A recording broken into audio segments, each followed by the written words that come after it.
Assalamualaikum warahmatullahi wabarakatuh. Selamat datang kembali ya di channel Agara Maths.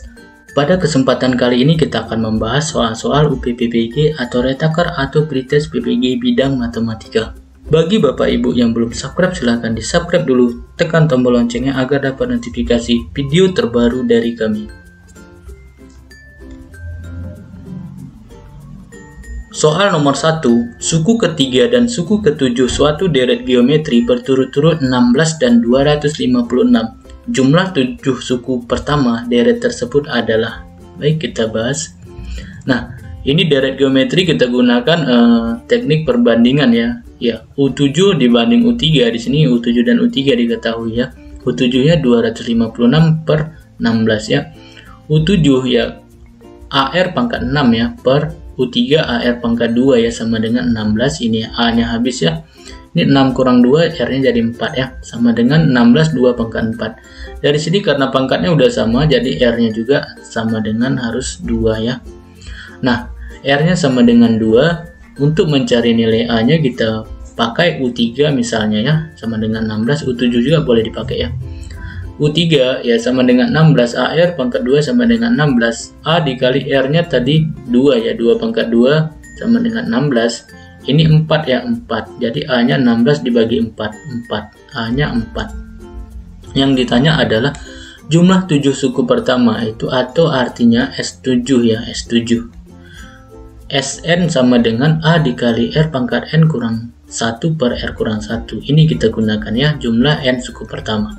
S7 sama dengan A-nya 4, R-nya 2 pangkat 7 kurang 1 per R-nya 2 ya kurang 1.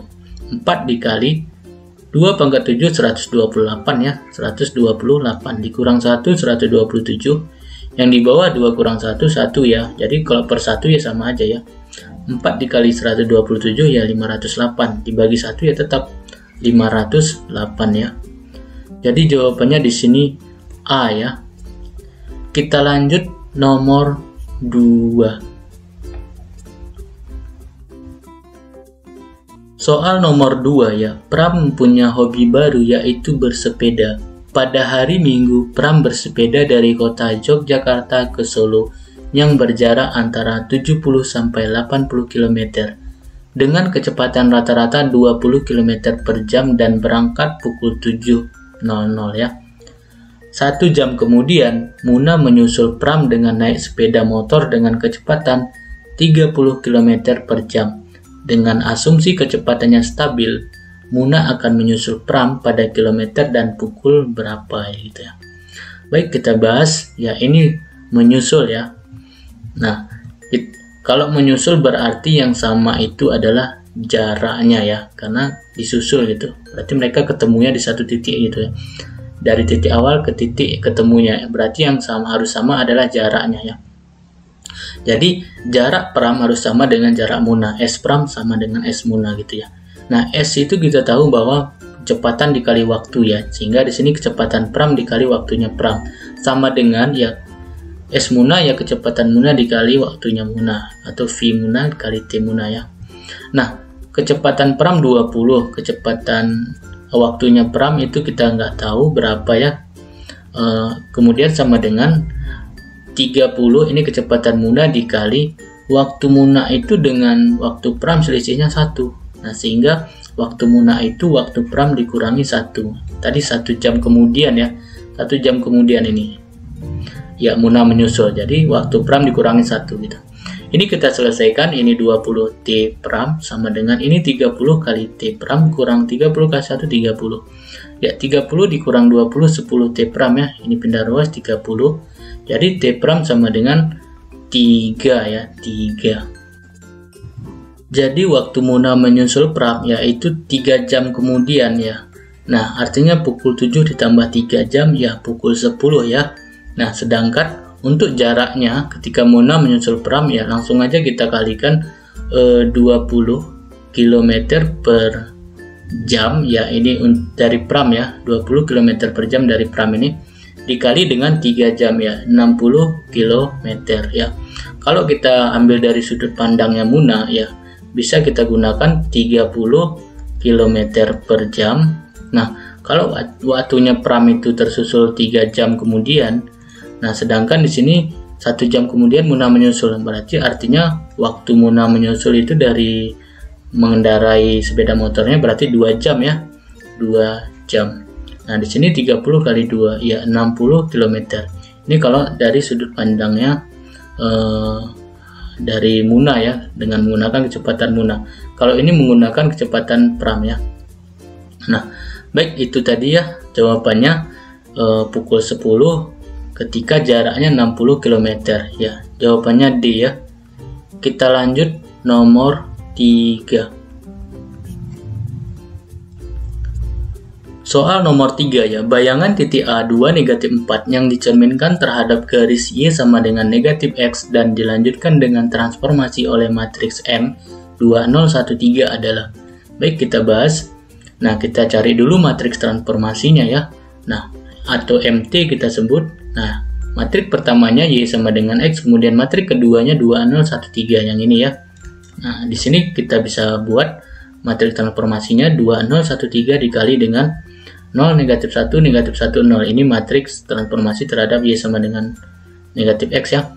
Nah, ini kita kalikan hasilnya 0, negatif 2, negatif 3, negatif 1 ya. Nah, kalau Bapak Ibu bingung perkalian matriks, diingat lagi ini baris dikali kolom ya. Baris dikali kolom. Apalagi Bapak Ibu yang mengambil PG-nya matematika tapi guru SD atau guru SMP, ingat lagi perkalian matriks ya. Baris kali kolom, baris kali kolom. Kemudian baris kali kolom ya. 2 dikali 0 tambah 0 kali negatif 1. 0 gitu. 2 dikali negatif 1 negatif 2 tambah 0 kali 0. Negatif 2 gitu ya. 1 kali 0 0 ditambah 3 dikali negatif 1 negatif 3. 1 dikali negatif 1 negatif 1 ya, tambah 3 kali 0 0, negatif 1 tambah 0 negatif 1 gitu ya, baris kali kolom. Nah kemudian langsung aja ya, bayangan titik A itu matriks transformasinya kita kalikan dengan titik A nya ya, 0, negatif 2, negatif 3, negatif 1 dari sini tadi dikalikan dengan 2, negatif 4. Ini seperti biasa, 0 dikali 2 0 tambah negatif 2 dikali negatif 4 8, 0 tambah 8 8. Negatif 3 dikali 2 itu negatif 6 tambah ya negatif 1 dikali negatif 4 itu positif 4, ini sama dengan negatif 2 ya, negatif 2 ini dia ya. Jadi bayangan titik A nya 8 negatif 2 ya. Jawabannya kalau di sini E ya. Kita lanjut nomor 4. Soal nomor 4 ya, diketahui suatu pernyataan sebagai berikut. Premis 1, jika cuaca panas maka Lesti memakai payung. Premis 2, cuaca panas. Apabila kesimpulan yang diinginkan Lesti pergi keluar kota, maka premis yang mungkin dapat ditambahkan adalah ya, kata-katanya yang mungkin dapat ditambahkan gitu ya. Baik, kita bahas. Nah, premis pertama kalau kita buat dalam huruf ya atau simbol P maka Q gitu ya. Artinya P-nya itu cuaca panas, ini P-nya, Q-nya Lesti memakai payung, ini Q-nya ya. Premis kedua itu P ya, cuacanya panas. Nah, ini menggunakan konsep modus ponens. Jadi kesimpulannya dari dua premis ini adalah Q ya, Lesti memakai payung ya. Nah, jadi agar kesimpulannya R ya, Lesti pergi keluar kota. R artinya R ini, kalimat ini tidak ada di premis 1 dan premis 2. Nah, sedangkan di sini kita sudah memiliki Q ya. Nah, artinya yang kita tambahkan adalah negasi R maka negasi Q ya. Nah, negasi R maka negasi Q. Yang itu artinya kalau di sini Q ya, Q itu kan negasi dari negasi Q gitu ya. Nah, ini menggunakan konsep modus tollens. Jadi jawabannya negasi dari negasi R atau sama aja dengan R ya. Lesti pergi keluar kota. Nah, jadi yang perlu ditambahkan adalah ya negasi R maka negasi Q ya.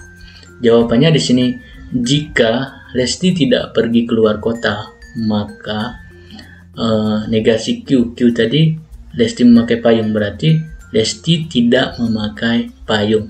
Jawabannya di sini E ya, E. Terima kasih sudah menyimak video ini ya, mudah-mudahan bermanfaat. Sampai ketemu lagi di video selanjutnya. Assalamualaikum warahmatullahi wabarakatuh.